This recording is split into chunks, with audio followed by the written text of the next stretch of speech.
everybody, welcome back to Checkerboard Chat, the official sports podcast of the Daily Beacon.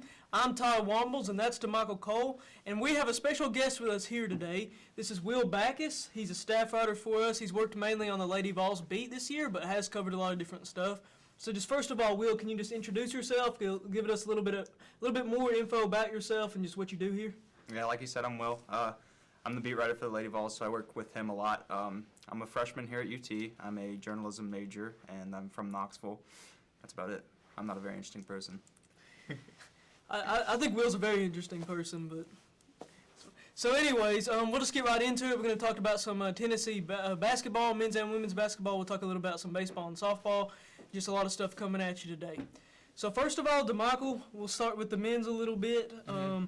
Just obviously they fell to Georgia in their last game. Just give us a quick rundown of that game and just what you saw out of the Vols there. Well, there have been times this season where this team looks really good, and then they'll have a performance like they had against Georgia, and it's mainly been on the road when those performances happen, but they'll be fine. I mean, you look at the game against Alabama a week ago, and now you look at the game against Georgia, and you look at the game when they were on the road against Missouri. Those are 3 games on the road where the offense basically didn't play their best game, but we've seen the offense play really well at home. We've seen them play really well in neutral sites when they played against Villanova or when it was against Purdue. So they'll be fine. It's just, I mean, Rick Barnes, he said something that really stood out to a lot of people, and he said the foul disparity was curious. He was very curious about the way the fouls were split between the teams, and it really hurt Tennessee in that game. Grant Williams had 4 fouls, and he spent a lot of time on the bench. I believe he only played 25 minutes, and I mean, he couldn't get in a rhythm. Grant Williams finished that game 1 of 8, only had 5 points. He's the leading scorer on the team, and when your leading scorer's out, that really hurts you, and it hurt Tennessee. And they stayed in the game for the majority of the game, but just down the stretch, they couldn't get the stops that they needed. But really big week coming up. You got Florida, and then that game will decide who will be the number 2 team in the SEC. So that's a really big game for them coming up. For sure. And DeMichael, did Tennessee beat Florida last season? I don't exactly remember. I don't think they did. I'm pretty sure they didn't actually. I don't remember for sure, but Tennessee, the last time they played Florida, it was at Florida, and sure. I don't think they won. For sure. And so what do you think are some of the keys to success for Tennessee in this game? Do you think it's more, I know that Rick Barnes said in his last press conference that Grant Williams has to, get going, has to be himself every night. Do you think it's more of a deal with him, or do you think there's another player that could deal more with the success of the team than him?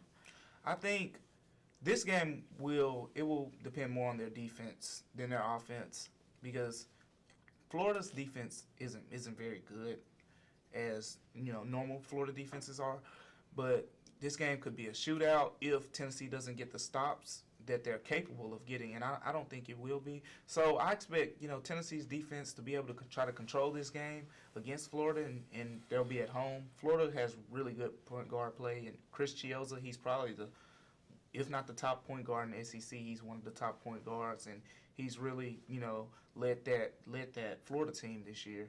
So he's going to be a critical guy that they need to slow down, and Tennessee has had, success containing SEC point guards so far. So it'll be interesting to see how they fare against him. And then later on in the week, that game against Ole Miss, the news came out that Andy Kennedy stepping down immediately. Yeah, effective immediately. Yeah, so earlier in the season, they said that he would, finish the season out, but this would be his final season. And he was a guy, when Ole Miss came to Tennessee, he was very complimentary of Rick Barnes, and he really respects Rick Barnes as a coach.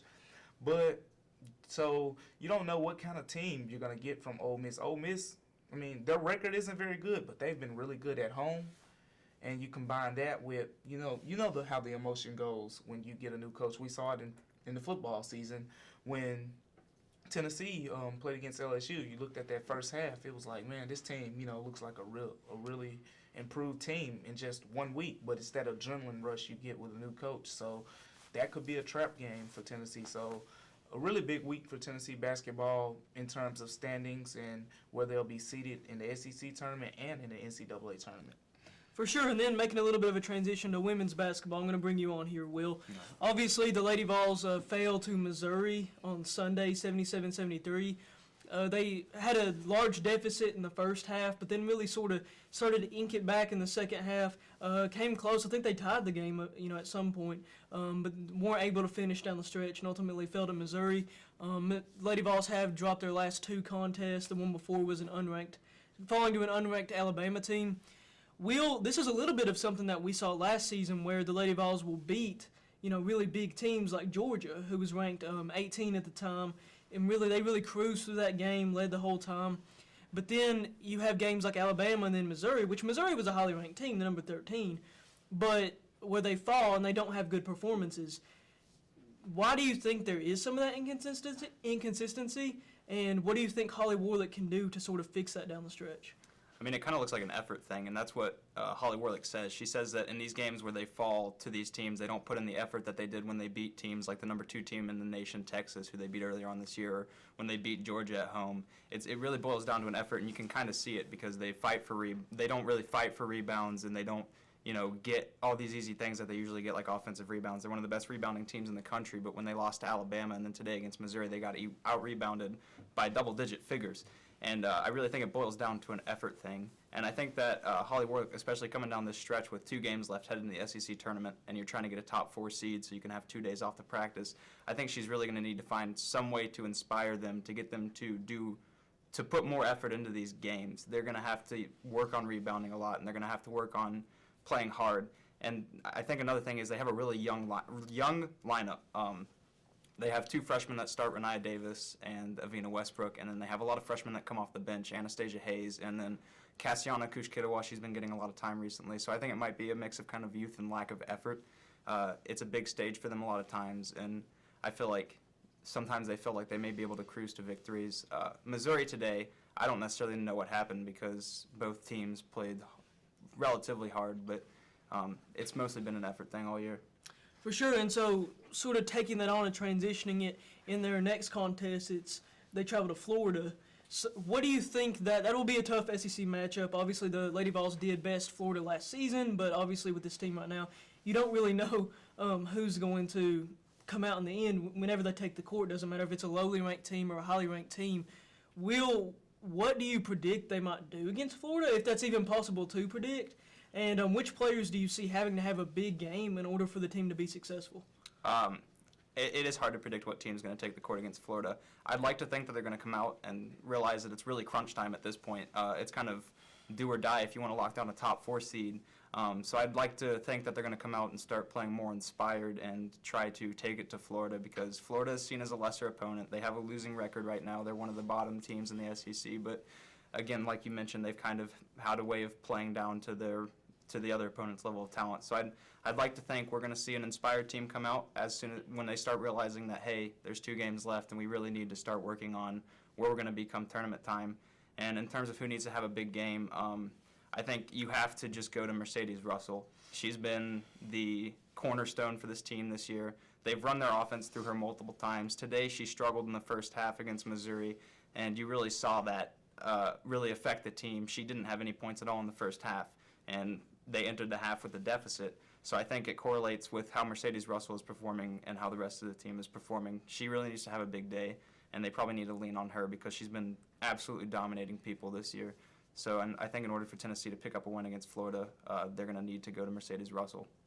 For sure, and so obviously now we're going to combine sort of the men's team and the women's team into a debate. So basically, DeMichael and Will, and I'll throw my 2 cents in here too. Following the regular season, obviously the Vols and the Lady Vols both seem to have NCAA tournament locked up. Yeah. And obviously, around that time, around March, you start to get excited to see how far teams will go. Obviously, sort of predict, fill out your brackets and everything. So I'm going to ask y'all this question. Like I said, I'll say my own thing too. Who will go further in the NCAA tournament? Is it the men's team or the women's team? We can start with you, DeMichael, and then we'll just make our way down. Well, I think the men's team will go further this season simply because bad losses. You look at the bad losses, and in March one thing you always see is upsets. Now, so you have to be playing your best basketball at this time. And right now, if you look at both of these teams, at who's closer to playing their best basketball, I think it's the men's team simply because their losses have been road losses. You lose at Alabama, then you lose the last game that they lost. That was at, who was it against? Alabama. Georgia. Yeah. So you lose at Alabama, you lose at Georgia, and I mean, when you go into the tournament, all those games are neutral site for the men. And I think right now they're closer to playing their best basketball. When you see this team play at home, they play well. I mean, their last game at home was against South Carolina, and Frank Martin really complimented this team, and he said one thing that really stood out to everybody. He said that Tennessee's team this year reminds him of South Carolina's 2016 team. Now, if you remember South Carolina's 2016 team, that team was a number 7 seed and upset Duke, which was a number 2 seed, and went all the way to the Final Four. So, I mean, South Carolina was a really good team last year, and that's a huge compliment for Tennessee, saying that team reminds him of a team that made the Final Four. And with the Lady Vols, I just think right now they have more bad losses. With that being said, I'm saying that, like, you look at the games they nearly lost. I mean, the Vanderbilt game, and you look at the losses in the past couple weeks against the unranked teams like LSU. So the losses that the men's have had, all of those losses so far, those teams are going to make the tournament. Missouri is a near lock to make the tournament. Auburn is a lock. They're going to be a top 4 seed in the tournament. And the only team that really up for debate is Georgia. And Georgia, while they have 11 losses at this point, they're still playing really good basketball. And that Tennessee win really boosted their resume. So right now, I'd say that the men's have that advantage simply because their resume is a lot stronger than the Lady Vols right now. You beat Purdue, who's a top 10 team right now, and I mean, you lose to North Carolina in a close game. You beat Texas A&M, who's been streaking lately and surged into the rankings. So they have a lot of good wins. In comparison, they don't have that many bad losses, where all of their losses are to teams that are likely to make the tournament. So their resume just looks a little bit better than the Lady Vols right now, and there's some juggernauts in women's basketball right now. Men's basketball, I'd say, for one, it's definitely a lot more up for grabs. For example, this week, every team in the SEC that was favored in their game, that was ahead in the standings, lost, except Arkansas on Saturday. So just that alone shows you how wide open the SEC is. And the top 10 rankings in men's basketball has been all over the place. You look at teams, I mean, Texas A&M was ranked in the top 10 earlier this season, and they flew all the way out of the rankings. Kentucky was ranked near the top, and Kentucky right now is unranked, and they're not looking like they're going to be ranked anytime soon, but that just shows you how strong men's basketball is right now, and it's over the place. There isn't a complete favorite, and with that being said, it's more wide open than women's basketball, so I think that gives the men a better chance if they get hot at the right time. For sure, and I think that's an interesting take, DeMichael, and I'll just say my view, and then we'll get over to Will here. You know, I think it's going to be the Lady Vols. Okay. I'll just debate you on that a little bit. I think it's going to be the Lady Vols because, you know, you talked about the men's resume, but I think the women have a strong resume as well. I mean, you saw this team earlier in the season. They beat Texas, who was highly ranked. They did beat South Carolina. Obviously, they were without their best player, one of the best players in the nation, Aja Wilson. But that team really dominated. Tennessee really dominated South Carolina a lot of that game, and I don't know that South Carolina would have been much better with her anyways. I don't know if she would have made up that deficit in itself. They'll definitely probably get another chance with a healthy Aja Wilson on that team, so that should help them out too. But yeah, right. And then, you know, one thing about this Lady Vols team is when they're on, they're on. Right. When I've seen this Lady Vols team play the way it can, you know, against Texas in the first quarter against Notre Dame when they took that commanding lead. I don't know that there are many teams in this in the country, save from UConn and Mississippi State, that can beat the Lady Vols. I think this team has a lot of talent. Yes, it is a lot of young talent, but it is talent. And I think this team also has depth in that it has its experience in its two seniors, Mercedes Russell and Jamie Nard. there are 3 seniors on the roster, Courtney Dunbar, and she also does bring that experience to the team. But I think you look at Nard and Russell, they have been the team's standout players this year, and they're arguably the best 2 players on the team. Avina Westbrook, Anastasia Hayes, Kush Kidawal, definitely Renee Davis. They are some players that are developing, have played a lot of minutes, have played well, and will develop as they reach to their careers. But you've seen, now Jamie Nard did have a few bad games, and obviously Mercedes Russell struggled against Missouri, but for most of the season you've seen a Jamie Nard and Mercedes Russell that Holly Warlick wants, that Tennessee has wanted. So I think that when this team plays well, I don't know that there's anybody that can really beat it. Now, obviously you do have that question, what team will you see in the NCAA tournament? Will you see the team that lost to Missouri, that lost to Alabama, or the one that cruised past Georgia? Yeah. It's a high risk, high reward. Right. But and I think that exact reasoning, the high risk, high reward, is what opens you up more to being upset. Now, I don't see them being upset early, but it's just, if you want to say high risk, high reward, I think that's what makes a team, more vulnerable. Like I mentioned Duke against South Carolina last year. Duke was a very young basketball team, and South Carolina was more experienced. So Duke, being that they were young and talented, just didn't, have that experience. And you mentioned that the Lady Vols are young, and the men are young too. They won't have. I don't think any player on this team has been to the NCAA tournament, so that could play a They could play a factor for sure. But with that being said, you said when they look their best, man. The men's team has looked really good at times this season too. They dominated Villanova in the first half. They had a double-digit lead on Villanova, and they beat Purdue, who was a top 3 team just last week. Then they led North Carolina pretty much the whole game until North Carolina got a big shot in the final minutes to close that game out. And these are all teams that'll probably be top 3 seeds in the NCAA tournament. You look at Auburn, they'll probably get another chance at Auburn in the SEC tournament. And right now Auburn is missing their best player, so who knows. But I just think the overall resume right now is better for the men's team, and it has a chance to get even better, being that the SEC is the strongest conference probably in the nation right now. A lot of people will say the ACC, but besides the ACC, there's not another conference in college basketball that top to bottom that is stronger than the SEC right now. So that's a big advantage for this men's basketball team. Like I said, even when they lose, most of those losses are good losses. So, that plays a role when you talk about resumes. You're looking at the eye test, and I think, the Lady Vols beat South Carolina, but, when you're looking at the eye test, some of those, guys that pick, they're going to say, well, South Carolina was missing their best player. And, maybe it's fair, maybe it's not, but that's just the way it works.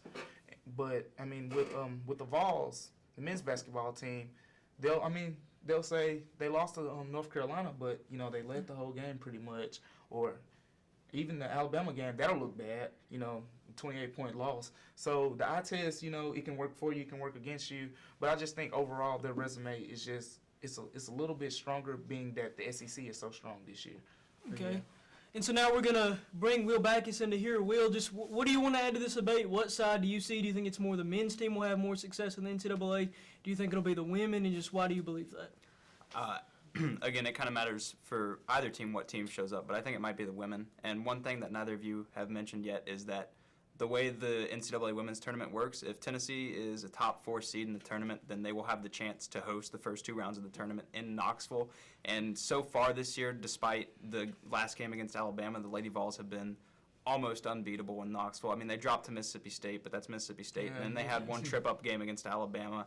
But so far they've been dominant. They beat Texas at home again, and they've pretty much dominated most teams they've played at home. Yeah. So if they can host the first 2 rounds at home, I'm not going to say they're going to cruise past them, but they'll probably have a great chance to win them despite who they play. And also I think the women have a lot of quality depth. The men do too, but the women have quite a few producers that can come in at any time because they've got Anastasia Hayes, who provides a spark sometimes off the bench. She's relentless on defense, and she's fast. She's good at scoring. And they've got Courtney Dunbar, who doesn't play a lot of minutes, but when she comes in, she plays some solid minutes. Today, she came in against Missouri and hit a 3 that I think tied the game against Missouri. So I think that the Lady Vols, if they are able to host the first 2 rounds in Knoxville, I think that they may make it further than the men just off of that, because they have been absolutely dominant at home this year. For sure, and I will throw in one thing real quick before we cut it off, but I think that I think another thing to note about the Lady Vols is the fact that this team has really bounced back well. I mean, you see they went 15-0 to start the season, and they had that tough road slate where they lost to Notre Dame, to Texas A&M. But they bounced back well from that. You know, you saw that game they won 4 in a row. Yeah, they won 4 in a row. They had that big game against Georgia where they cruised. Yep. So, like we said, the inconsistency is there. But if this Lady Vols team does bounce back, I think, once again, I think this is a team that could be reckoned with. I think that they could bounce back far, and we'll see what they do in the later games, obviously in the SEC tournament. And it will be interesting to see for both teams, who gets where. But it will be interesting for sure. Yeah, and you mentioned the SEC tournament. I think that plays a big role in it too, being that Mississippi State's undefeated, right? They're still undefeated, yeah, and they're dominant. Yeah. And I give the men a better chance at winning the SEC tournament just based on that. I mean, Mississippi State's a really good team. And like I said, the SEC's wide open. Like, Georgia, 11 losses, and if they win the SEC tournament, no one will be surprised. So Tennessee has a really good shot, and if they win the SEC tournament, that'll boost them up to potentially a top 3 seed. As long as Tennessee is in that 4 to 5 seed range right now, the Lady Vols may have a better shot simply because there are some really good mid-majors teams this year. I mean, a lot of people may keep up with the state of Tennessee, and you got MTSU, who's, I mean, they've won over 20 games this year. I think they only lost 1 game in their conference. And ETSU, who a lot of people in this area keep up with as well, they've only lost 1 game in their conference, and they're dominant. So those are, 2 of those teams that can be around that 12 and 13 range where, they'll be looking to upset a team in that 4 to 5 seed, which Tennessee is looking like they'll be right now.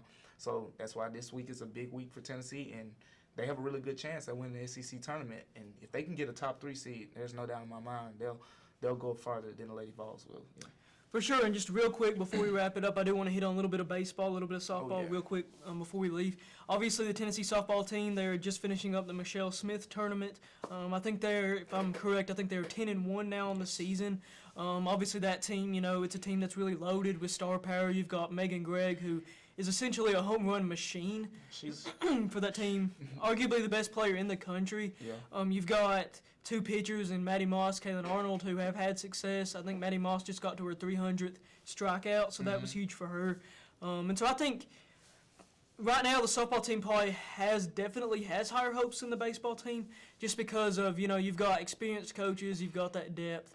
But then with the baseball team, they did drop their first game against Maryland, but they sort of bounced back a little bit in playing the Terrapins. But I think that the baseball team, I think Vitello is a good coach. I think he will get them to the right direction at some point. Now, he is a big recruiter, so a lot of that may come through recruiting. He may have to get his guys in there. That's not to say that the guys he has right now aren't good enough to play or good enough to do well, but I think that, he is one of those coaches that really builds a program from the ground up in that way.